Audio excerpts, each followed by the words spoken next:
ពេលវេលា3 ខែបានកន្លងផុតហើយច្រូតដល់ស្រូវហើយលទ្ធផលយើងធ្វើណាផ្លែល្អដែរតែចំណេញខាតអត់ដឹងទេ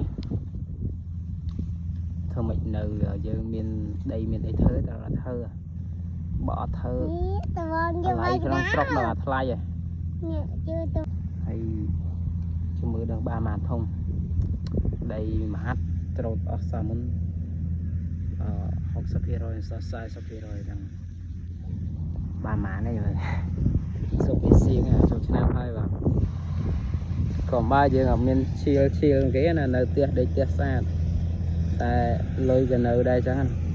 បានដើរលេងនិយាយលុយក៏នៅ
មកប្រមូលផលស្រូវតែដឹងបានប៉ុន្មាននេះ